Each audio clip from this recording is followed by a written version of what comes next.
Merci de m'avoir invité à prendre la parole à cette réunion. C'est un grand honneur pour moi. Je sais qu'il y a ici de nombreuses personnes qui ont passé leur vie à militer et qui partagent mon engagement envers le mouvement. Je suis d'avis que le processus TCA-SCEP devra déboucher sur un syndicat d'un genre très différent.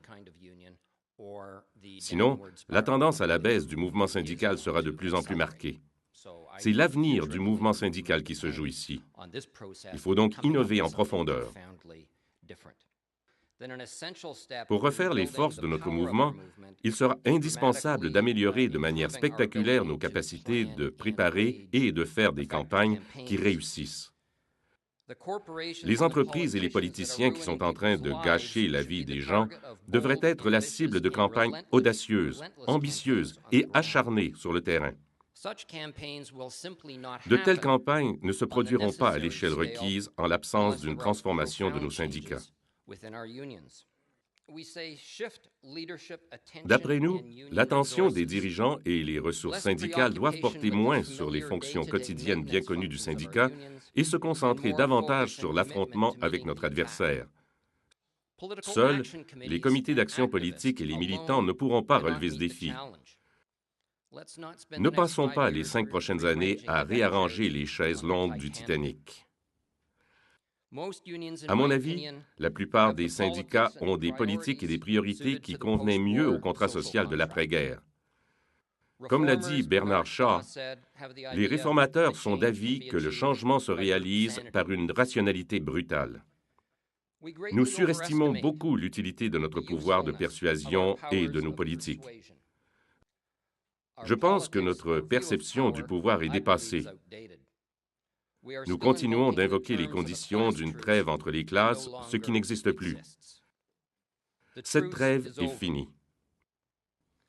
Je vais maintenant avancer quelques idées dans l'espoir de déclencher un débat. Pour commencer, je dis que le syndicalisme social a de graves lacunes en tant que modèle de renouvellement syndical. Sous la bannière du syndicalisme social, j'admets qu'on a mené de grandes campagnes et remporté des victoires importantes.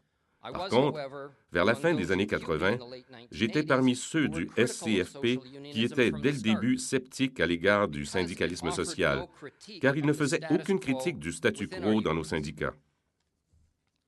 Le syndicalisme social avait été ajouté après coup et canalisait les forces du changement vers un monde parallèle, un milieu militant situé en marge du syndicat.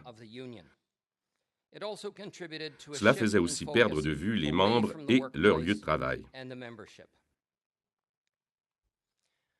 Je dis quelques mots sur les relations de travail. Il faut reconnaître que les relations de travail néolibérales constituent une menace. On doit y résister pour assurer le succès du renouvellement syndical.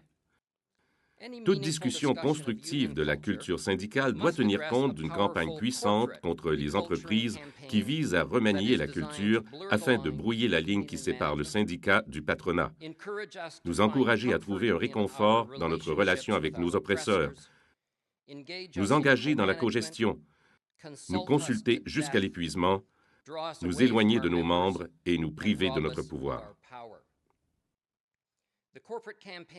Cette campagne patronale échappe souvent au radar et compte sur l'aide des plus grandes sociétés d'experts conseils rusés.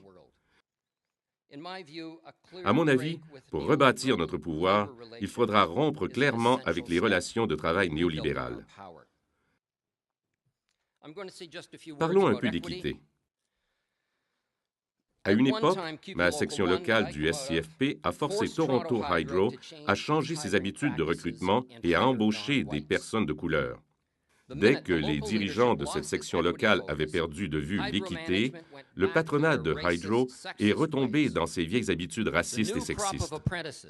La fournée actuelle d'apprentis chez Toronto Hydro est formée de 100 hommes de race blanche.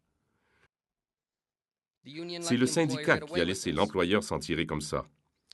Dans une ville qui aura bientôt une majorité de gens de couleur, ce genre de syndicat privilégié sera perçu comme un obstacle à la justice sociale.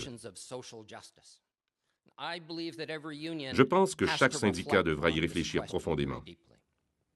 Voici une présentation PowerPoint sur le renouvellement syndical que j'ai utilisé surtout au niveau des sections locales. L'exercice n'est pas neutre. Cela démontre que la relation entre le syndicat et l'employeur définit fondamentalement ses politiques, sa culture, ses rapports avec ses membres, sa disposition et son aptitude à contester le pouvoir dans la société.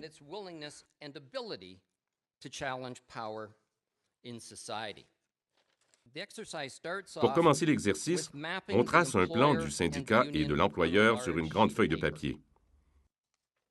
On prend ensuite en considération l'organisation syndicale.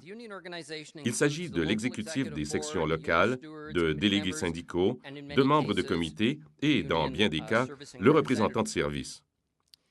Je demande aux participants d'imaginer, dans un monde parfait, où ils mettraient l'organisation syndicale sur la feuille.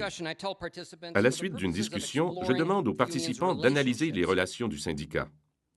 Je place le syndicat à mi-chemin entre les membres et l'employeur. Je demande ensuite aux participants de dresser une liste des interactions entre l'organisation syndicale et l'employeur. Ils arrivent facilement à faire une liste longue. Toutes sortes de réunions, des comités, des sous-comités, des griefs, de la correspondance, de la négociation collective. Ça fait une liste incroyable. Ces flèches pleines, bidirectionnelles, représentent les interactions entre le syndicat et l'employeur, souvent dans les deux sens et souvent seul à seul. Je demande ensuite aux participants de dresser une liste des interactions entre l'organisation syndicale et un membre typique du syndicat, pas un membre qui s'attire constamment des ennuis.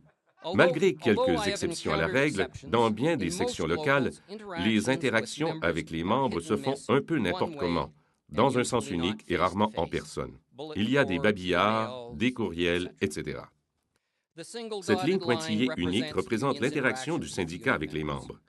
C'est rare, sporadique et surtout à sens unique. Bien des dirigeants de sections locales signalent qu'ils sont tellement accaparés par leurs transactions avec l'employeur qu'il leur reste peu de temps pour rencontrer en personne des membres au travail.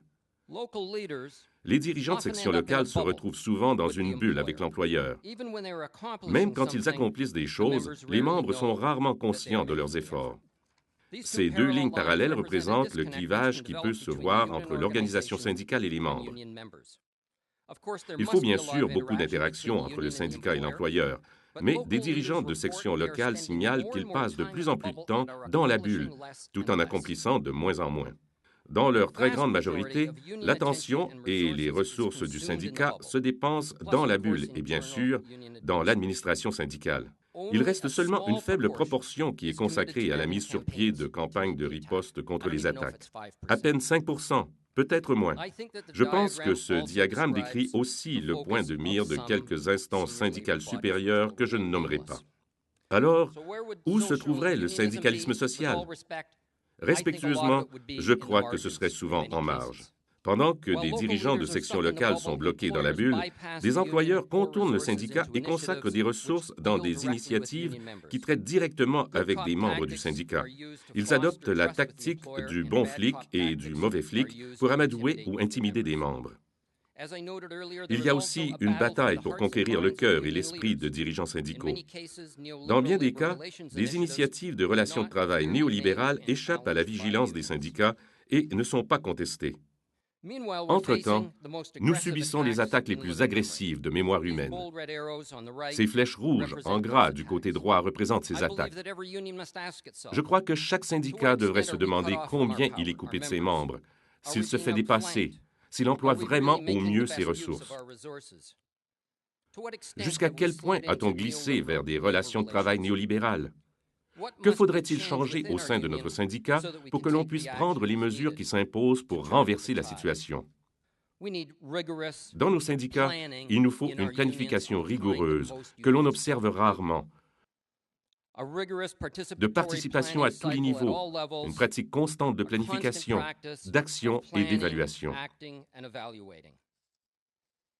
Nous devons crever la bulle de l'information. Il nous faut sortir de la bulle qui nous enferme avec l'employeur. Nous devons tracer des limites saines qui séparent le syndicat de l'employeur. Nous devons remettre en cause la transformation culturelle provenant de l'employeur. Nous devons combler la brèche qui nous sépare des membres et bâtir une organisation en milieu de travail. Nous devons renforcer nos liens avec nos alliés, tendre la main aux communautés par le biais de membres du syndicat et organiser des campagnes comme jamais auparavant. Voilà, c'est tout. Merci beaucoup. Ça me fera plaisir de vous en parler davantage.